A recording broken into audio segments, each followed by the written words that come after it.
3D movie business. It's very interesting because you guys have gotten into the hardware business as well. But in the bigger world of 3D, are the economics working? They're working very well in the film business, and the models are starting to emerge in the broadcast business.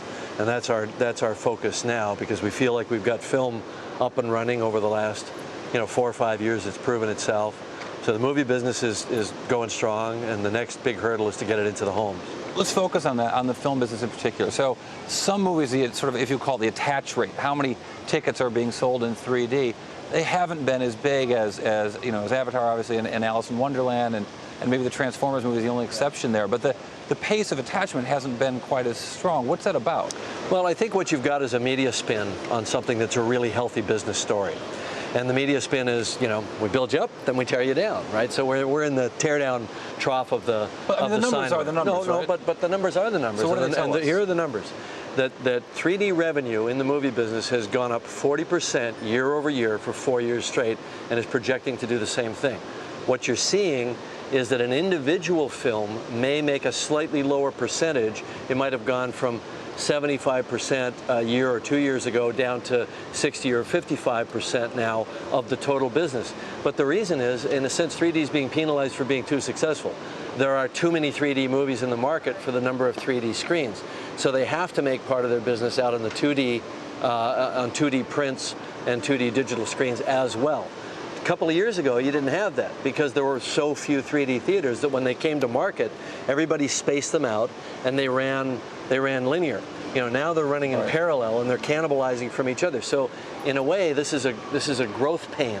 It's not a contraction, it's a growth pain. Is that a function then of getting even more theaters converted into 3D? Absolutely. And so everybody's just got to double down, and then then that problem will go away. It's a little trickier now that some of the bigger chains have already done what they're going to do, and now it's sort of singles and doubles in terms of sales of those equipment, right? I don't think that's the case. I mean, I actually think that we're going to see a steady and progressive growth of 3D in the movie business, and within 4 to 5 years, all movies are going to be 3D.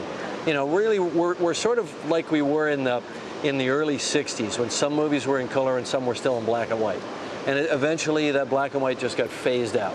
So all movies, well, that'll be good. Vince, tell me, how is the business going? If all movies are going to be 3D, you should be selling a lot of gear. Well, for us, the business is going great because the technology is getting better. The manufacturers are stepping up to the plate with more powerful cameras, more cost-effective solutions. This is not like the old days where everything was a specialty market. Everything we brought to the filmmaker for a film like Avatar was designed and built for a specific purpose. Now we're starting to integrate tools that are really more cost-effective and smarter solutions for the filmmaker. A lot of the burden is on the technology instead of on the filmmaker to learn a whole new medium. No, he could concentrate on his medium that he's good at, turn out a good film, and let the technology support that effort. Are you finding that your sales are tracking the number of theaters that are getting installed? But we don't sell. It's a lease model and a production services model. So we're kind of a turnkey solution for people that want to shoot 3D, whether it's broadcast or movies.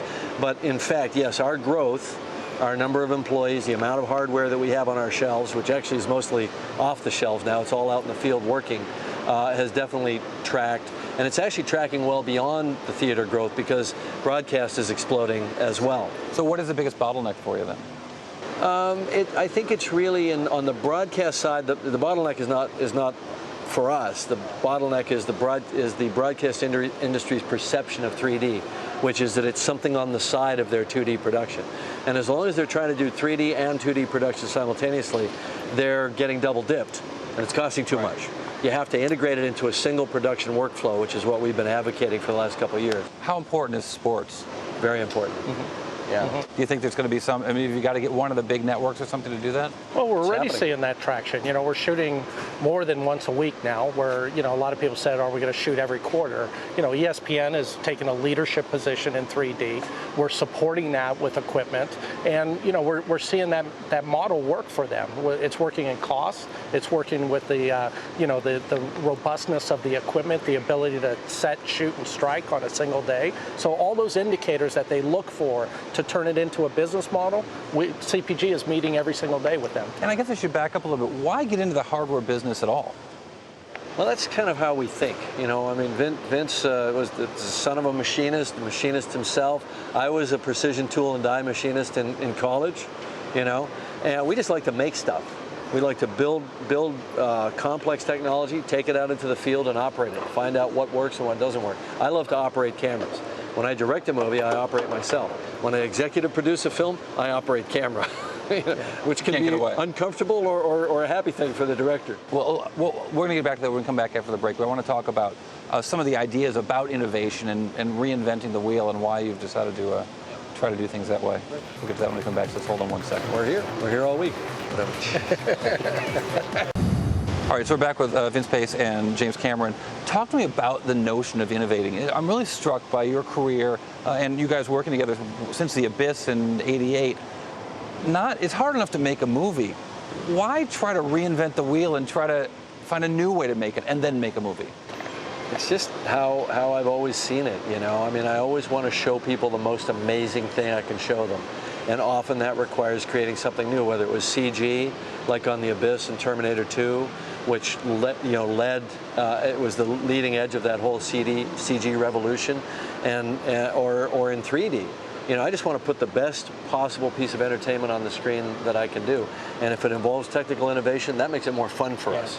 Does that mean you get to a level of frustration with the existing tools out there? You're banging on things because they can't do what you want it to do? I think the frustration is when we go to a manufacturer and say, we need the lens to be this way and we can do this really cool thing. Or we need your camera to be this big so that we can go put it in a 3D rig and transform the film industry. And they don't get it. You know, we feel like we're banging our heads against the wall. But eventually you see people coming around. Sometimes it takes years. Do I imagine your partnership is he's telling you to do something that doesn't work well? Well, no, I think that the real key to our relationship is lead by example. You know, Jim has always taken the approach that don't just talk about it, let's do it. Let's find a way to get through that barrier and show people that this really works. And, you know, the real motto of CPG is to lead by example. But you know, the group mentality is we need manufacturers to come on board. We can't reinvent everything. We can help integrate it, and we can create some innovative solutions, but we need their help in this process. And I think that's the next phase in 3D. We're starting to see that relationship strengthen with the manufacturers where they get it. They're using their engineers to help us. Well, yeah, like Airy and Red are all of a sudden embracing 3D. Grass Valley's embracing 3D. We have good relationships with these companies, but it's going to take, you know, the lens manufacturers, the Fujinons and Canons, people like that. Everybody needs to sort of step up and start swiveling their spotlight onto 3D more, because ultimately 3D will be their core business. It's just hard. It's just that some of them are waking up at different speeds to those facts. But this, you know, as you mentioned CG and stuff, it's just the latest for you in terms of innovation. And here you are innovating within an extant industry and really forcing through kind of big change, whether it's 3D projection or different ways to different cost structure of making movies as well. Why? It's just fun. I like challenges. You know, I like the creative challenges of making a movie, but I also like the challenge of kind of upping our game collectively as an industry. And I think we're kind of pretty fearless now because we've already done this transformative thing with 3D, where we had to go out and proselytize with the exhibitors, get the base of projectors out there so we could scramble around over here, make the movies, and then put them in the theaters, and it all worked. It took 5, 6, 7 years to do it, but we pulled it off. So now we're looking downrange, you know, what's next? You know, broadcast is next, higher frame rates in movie theaters to make it a better visual experience is next, bringing 3D into the home. You know, there's plenty of challenges. What inspires you to think of new things that haven't been done yet? I don't know, you know, it's pretty organic. I mean, I don't think we sort of sit there and say, well, we got to come up with some damn, you know, new thing to announce at the next trade show. For us, it's organic. We see problems. We naturally see things where we want to make it better. We see software that we've got to write. We hire coders. We see hardware solutions that we know people need, that other filmmakers need.